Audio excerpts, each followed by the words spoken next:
World's biggest astrology community in Tamil. Online Astro TV, வாழ்வின் வெளிச்சம். Online astro டிவியை கண்டு மகிழுங்கள். எல்லோருக்கும் எல்லாம் கிடைக்கட்டும். மத்திய நிகழ்ச்சிகள் இனிதே தொடங்குகிறது. மத்திய பேச்சாளராக வருகை தந்துள்ள தனம் தண்டபாணி அவர்களை மேடைக்கு வருமாறு அன்புடன் அழைக்கின்றோம். அதே போல உயர் திரு வெங்கடேசன் ஐயா அவர்களை அன்புடன் வரவேற்கிறோம். அதே போல உயர் திரு சந்திரசேகரன் ஐயா அவர்களை அன்புடன் வரவேற்கிறோம். முதல் பேச்சாளராக உயர் திரு வெங்கடேசன் ஐயா அவர்கள் இறை வழிபாடு, அதாவது ஒவ்வொரு ஸ்தலங்களுக்கும் ஒரு பலன் உண்டு.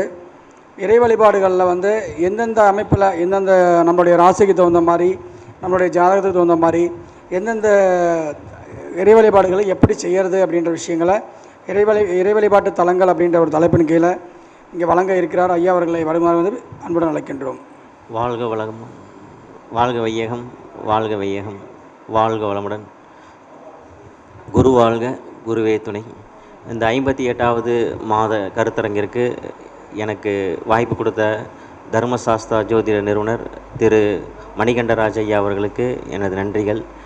இங்கு ஆவலுடன் வந்திருக்கும் ஜோதிட ஆசான்களுக்கும் ஜோதிட விரும்புகளுக்கும் எனது மாலை வணக்கம். இன்று எனக்கு கொடுக்கப்பட்டிருக்கிற டாபிக் பார்த்திங்கன்னா ஆலய வழிபாடு.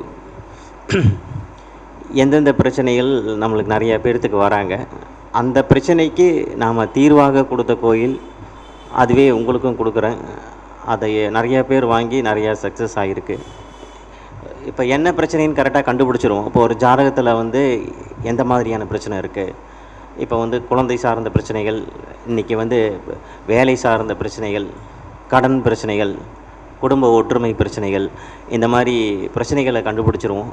ஆனால் அதுக்கான தீர்வு கரெக்டாக கொடுத்தா தான் அதில் நம்மளுக்கு வெற்றி. அப்படி நாம் கொடுத்து வெற்றி கண்ட ஸ்தலங்கள் தான் இப்போ நம்ம பகிர்ந்துக்க போகிறோம். முதலாவதாக விநாயகப் பெருமான் வழிபாடு. நம்மளுக்கு படிச்சுட்டு இளைஞர்களுக்கு வேலை வாய்ப்பு இல்லை, அப்படியே வேலை வாய்ப்புக்கு போனாலும் அது சரியாக அமைய மாட்டேங்குது, தடங்கலாகிட்டே போயிட்டுருக்கு. அப்படின்னா என்ன பண்ணலான்னு கேட்டிங்கன்னா, ஒரு சதுர்த்தி அல்லது சங்கடகர சதுர்த்தி நாளில் நாம் விநாயகருக்கு எள்ளுருண்டை, கருப்பு எள்ளுருண்டை வாங்கி அரச மர இலையில் வச்சு வழிபாடு பண்ணி அங்கே வர சின்ன குழந்தைகள் முதல் பெரியவர்கள் வரைக்கும் கொடுத்தா கண்டிப்பாக அந்த நபருக்கு கண்டிப்பாக வேலை வாய்ப்பையும் அமையும். அந்த தடையை விநாயகப் பெருமான் நிவர்த்தி செய்து கொடுப்பார். இது எனக்கே நான் செஞ்சு பார்த்துருக்குறேன். 2009 எனக்கே நான் செஞ்சு பார்த்து எனக்கே நல்ல இடத்துல வேலை கிடச்சிது, பெரிய காலேஜில் வேலை கிடச்சிது. ஸோ அதுவே உங்களுக்கு முதல் பரிகாரமாக கொடுக்கப்படுது. அதே மாதிரி அரச மரத்தடியில் இருக்கக்கூடிய விநாயகப் பெருமான் வழிபாடு பூச நட்சத்திர நாளில் பண்ணால் பூச நட்சத்திரத்துக்கு ஏற்படக்கூடிய தடைகள் தாமதங்கள் எல்லாமே நிவர்த்தியாகும். அந்த பூச நட்சத்திரத்தினால் ஏற்படக்கூடிய தோஷங்களும் விலகும். அரச மரத்து அடியில் இருக்கக்கூடிய விநாயகப் பெருமான் வழிபாடுக்கு 9 குடம் தண்ணி ஊற்றி மஞ்சள் சிவப்பு இந்த மாதிரி வச்சு விநாயக பகவானுக்கு பிடிச்ச சுண்டல், கொழுக்கட்டை, இனிப்பு பதார்த்தங்களை வச்சு வழிபாடு பண்ணிட்டு வந்தால் பூசம் நட்சத்திரக்காரர்களுக்கு ஏற்படக்கூடிய பிரச்சனைகள் எல்லாமே நீங்கும். அதே மாதிரி எங்களுக்கு வேலையெல்லாம் கிடச்சிருச்சு, அந்த வேலையை தக்க வைக்க முடியல. அதே சமயத்தில் கேதுவால் ஏற்படக்கூடிய பிரச்சனைகளாக இருந்தால் இந்த பிரச்சனைகள் வரும். சனிக்கேது நெருங்கின டிகிரியில் இருந்தாவோ, சனிக்கேது அமைப்பில் இருந்தாவோ இந்த பிரச்சனைகள் வரும். அதுக்கு என்ன வழிபாடுன்னு பார்த்தோம்னா, வருடத்தில் ஒரு முறை பிள்ளையார்பட்டி வழிபாடு. விநாயகர் பிரசித்தி பெற்ற ஸ்தலங்களான ஈச்சனாரி, மலக்கோட்டையில் இருக்க மாணிக்க விநாயகர், இந்த மாதிரி பிரசித்தி பெற்ற விநாயகர் வழிபாடுக்கு போகும்பொழுது அந்த சனிக்கேதுவால் ஏற்படக்கூடிய எல்லா பிரச்சனைகளும் நீங்கி அவங்க வேலை கண்டினியூஸாக ஒரே இடத்துல இருக்கக்கூடிய அமைப்பும் ஏற்படுத்தக்கூடியது. இதுவும் என் வாழ்க்கையில் நான் எனக்கு செஞ்சு பார்த்து அடுத்தவங்களுக்கு கொடுத்து வெற்றி கண்ட பரிகாரம். அதே மாதிரி கோசாபம், கோஹத்தின்னு சொல்லக்கூடிய பசுவை வதை பண்ணுறது, அதை அடிக்கிறது. இதனால் பார்த்திங்கன்னா குடும்பத்தில் எல்லா பிரச்சனையும் வரும். வறுமை, ஒற்றுமை இல்லை, இந்த மாதிரி சண்டை அதிகமாக இருக்குது, ஒற்றுமை குறைவாக இருக்குது. இந்த மாதிரி இருந்தால் என்ன பண்ணலான்னு கேட்டிங்கன்னா, குடும்பம் மட்டும் இல்லை வியாபாரமும் சேர்ந்து பாதிக்கப்படும். சந்ததிகள், அவங்களோட சந்ததிகள் வாழ்க்கையிலும் பெரிய கஷ்டத்தை கொடுக்கும். அதனால் இவங்களுக்கு பசுக்களுக்கு அவங்கனால் முடிஞ்ச 2 வாழைப்பழம் காய்கறி தானமாக கொடுத்தாலும் அந்த தோஷத்தை நீக்கலாம். இது என்றைக்கு செய்யலான்னு கேட்டிங்கன்னா வெள்ளிக்கிழமை. துவாதசி நாளில் அனுசம் நட்சத்திர நாளில் செஞ்சோம்னா லட்சுமி தேவி கடாட்சம் கண்டிப்பாக கிடச்சி அந்த குடும்பமாக போய் கோசாலையில் இருக்கக்கூடிய பசுக்களுக்கும் செய்யலாம். அவங்களுக்கு இந்த மாதிரி செஞ்சுட்டு வந்துக்கிட்டா கோசாலையில் ஒரே இதாக பசுமாடுகள் வரிசையாக இருக்கும். அதுகளுக்கு தங்களால் முடிஞ்ச வாழைப்பழத்தை கொடுத்து அகத்திக்கீரை கொடுத்து உணவுகள் கொடுத்தாவே அவங்களுக்கு போதும். அதை பார்த்தாவே இருக்கிற பாவமெல்லாம் நீங்கி அவங்களுக்கு கண்டிப்பாக புண்ணியம் கிடைக்கும். அதே மாதிரி பசு பூஜை செய்வாங்க. கோபூஜை ஏன் செய்கிறாங்கன்னா, பசுக்கு பிருஷ்டபாகன்னு சொல்லக்கூடிய இடத்துல தான் லட்சுமி தேவி குடியிருக்காங்க. அந்த இடத்துல மஞ்சள் குங்குமம் வச்சு பூ வச்சு வழிபாடு பண்ணால் கண்டிப்பாக அவங்களுக்கு ஒரு லட்சுமி கடாட்சத்தை கொடுக்கும். இதையும் நீங்கள் செஞ்சு பாருங்கள்.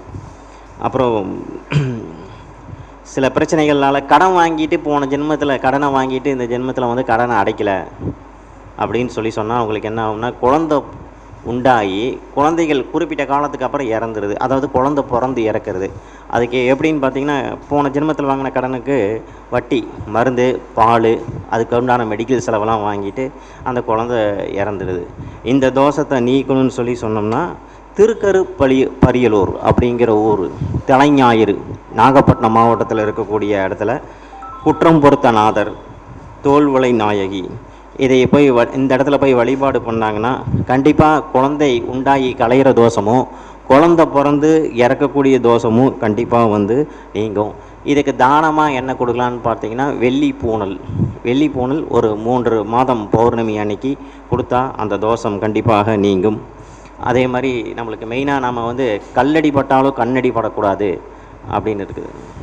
அப்போ அந்த கந்திருஷ்டி தோஷம் நீங்கணும் அப்படின்னா, வியாழக்கிழமை நாளில் இல்லை ஞாயிற்றுக்கிழமை நாளில் நாம் ஈவினிங்க்கு மேலே ஒரு தெருமண்ணை எடுத்துகிட்டு வந்து 11 வரமிளகா எலுமிச்சம்பழம் சுற்றி போடலாம்.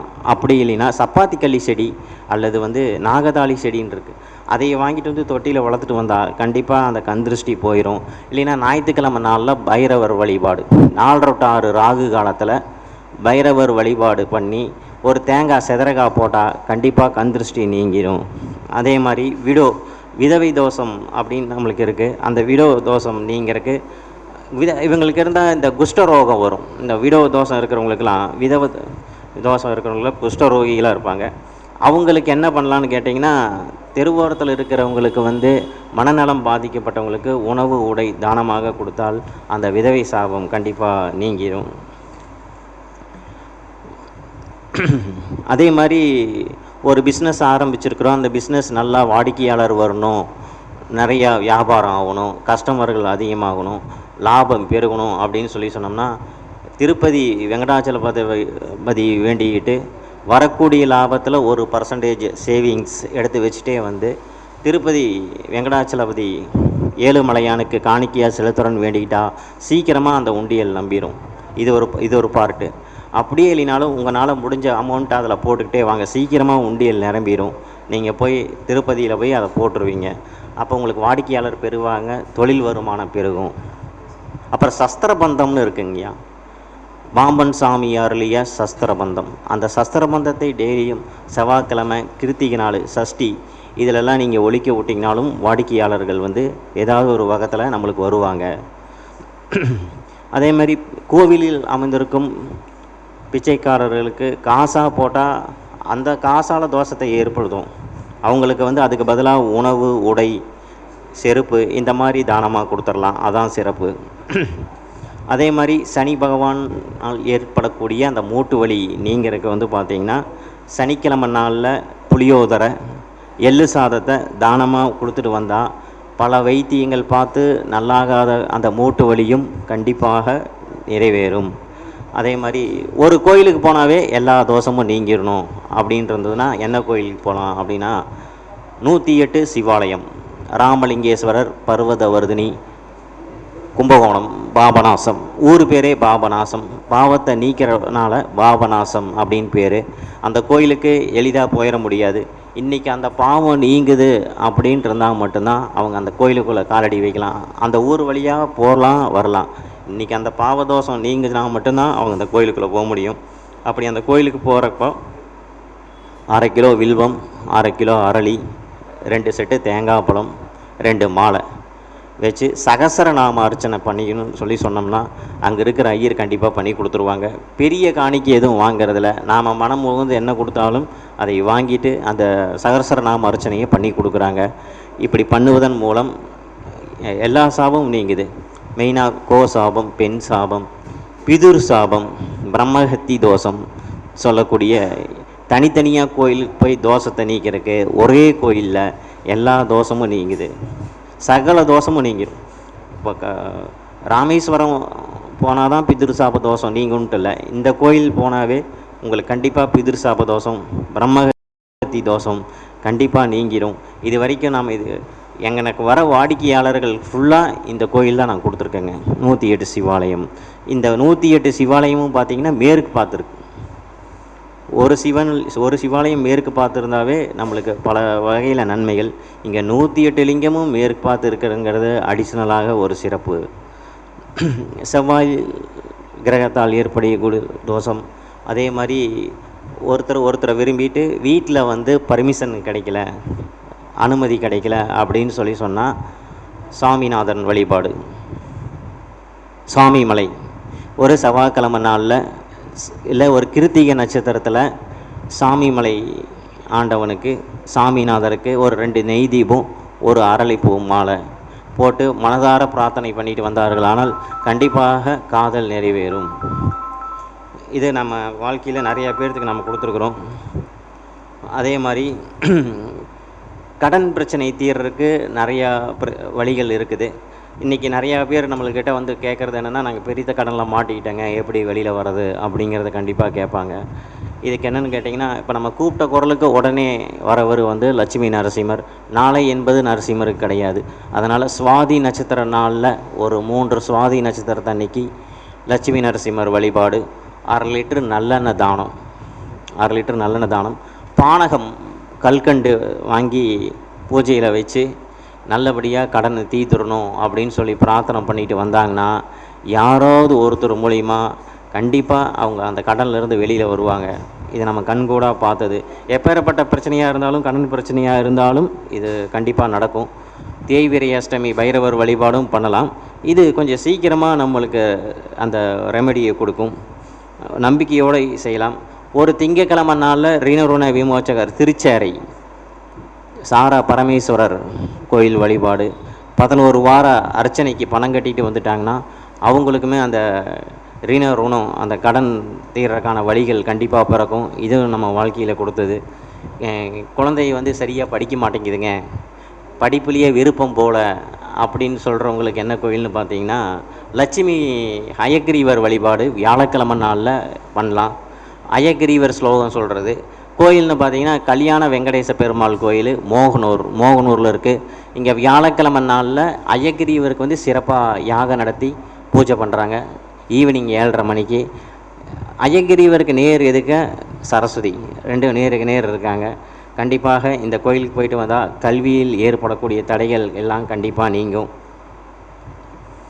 அதே மாதிரி வீடு இடம் விற்க மாட்டேங்குது, வாஸ்து பிரச்சனையால் வந்து அப்படியே நிற்கிது அப்படின்னு சொல்லி இருக்கிறவங்களுக்கு வந்து மயிலாடுதுறை குத்தாலம் பக்கத்தில் இருக்கக்கூடிய கோனேரி ராஜபுரம் உமா மகேஸ்வரர் பூமிநாதர்னு அழைக்கப்படக்கூடிய அங்கவள நாயகி, அங்கே வந்து சுயம்பு நடராஜராக இருக்கிறாரு. 7 அடிக்கு சிலை இருக்குது. மனித ரூபத்தில் இருக்கிற மாதிரியே சிலை, பஞ்சலோக சிலை அங்கே இருக்குது. ஸோ அங்கே போய் அந்த மண்ணை வச்சு வழிபாடு பண்ணிட்டு வந்தால் கண்டிப்பாக அந்த இடம் விற்றுரும். இன்னொரு இடத்த வாங்கக்கூடிய அமைப்பும், வீடு கட்டக்கூடிய அமைப்பும், வாஸ்துவால் ஏற்படக்கூடிய எல்லா பிரச்சனைக்கும் அந்த இடம் வந்து, அந்த கோயில் வந்து மிக பிரசித்தி பெற்றிருக்கு. அதே மாதிரி திருமணம் நீண்ட நாளாக நடக்கலை அப்படிங்கிறவங்களுக்கு வந்து சிறந்த கோயில் அப்படின்னு சொல்லி பார்த்தோம்னா திருச்சி லால்குடி இடையாற்று மங்கலம் மங்களேஸ்வரர் மங்களாம்பிகை அவங்களுக்கு 2 மாலை வாங்கி கல்யாண அர்ச்சனை பண்ணிட்டு வந்தாங்கன்னா கண்டிப்பாக நடக்கும். இது மெயினாக உத்தர நட்சத்திர பெண்களுக்கு 100க்கு 100 கண்டிப்பாக நடக்கும். உத்தர நட்சத்திரத்தில் இருக்கவங்களுக்கு யாருக்காவது வந்து திருமண தடைகள் வந்து அதிகமாக இருக்குது அப்படின்னு சொல்கிறவங்களுக்கு இந்த கோயில் மிகப்பெரிய ஒரு இதாக இருக்குது. அதே மாதிரி ராகுவால் ஏற்படக்கூடிய தோஷத்திற்கு ராகுகேல் திருநாகேஸ்வரம் திருப்பாம்புரம் போனாலும் அதை தாண்டி என்ன கோயில் போகலாம் அப்படின்னு சொன்னால் கர்கருடன், இந்தியாவிலேயே கர்கருடன் கோயில் வந்து நாச்சியார் கோயிலில் இருக்குது. நாச்சியார் கோயிலில் தான் இந்த கர்கருடன் இருக்கார். அந்த கர்கருடனுக்கு போய் துளசி மாலை வாங்கி போட்டு 2 நெய் தீபம் ஏற்றிட்டு வந்தால் அந்த ராகு கேதுவால் ஏற்படக்கூடிய நாகதோஷங்கள் எல்லாமே போகும். இதுக்கு அடுத்தபடியாக வேறு எங்கே போகலான்னு சொன்னோம்னா பட்டீஸ்வரம் துர்க்கையம்மன் கோயில், அங்கே போய் ஒரு அரளிப்பூ மாலை வாங்கி போட்டு குங்கும அர்ச்சனை பண்ணிட்டு வந்தாங்கன்னா ராகுவால் ஏற்படக்கூடிய அனைத்து தோஷங்களும் நீங்கிவிடும். எனக்கு வாய்ப்பளித்த மணிகண்டராஜ் ஐயாவுக்கு இன்னொருக்கா நன்றி சொல்லிக்கிறேன். வணக்கம். ஐயா சொன்னது எல்லாமே வந்து பார்த்திங்கன்னா ஈஸியாக எளிமையாக இந்த வழிபாடுகள் பண்ணிங்கனாவே நம்ம வாழ்க்கையில் இருக்கக்கூடிய மிகப்பெரிய ஒரு பிரச்சனைகளை தீர்வு செய்யலாம் அப்படின்ற விஷயங்களை தான் அவருடைய அனுபவ கருத்துக்களாக பதிவு செய்தார். ஃபோன் நம்பர் சொல்லிட்டீங்களா? ஃபோன் நம்பர் வந்து பதிவு பண்ணி கேட்டுக்கொள்கிறோம். என் பேர் வெங்கடேசன், திருப்பூர் ஜெயகனமான் ஜோதிட நிலையம் 7667945204. நன்றிங்க ஐயா. ஐயாட்ட ஜாதகம் பார்க்கணுன்னு ஆர்வம் இருக்கிறவங்க தாராளமாக தொடர்பு கொண்டு ஜாதகம் பார்த்துக்கலாம். ஐயா அவர்களுக்கு இப்போ பொன்னாடை போட்டு சிறப்பு கௌரவம் செலுத்துகிறோம். அனைவரும் உற்சாகப்படுத்துமாறு கேட்டுக்கொள்கிறேன்.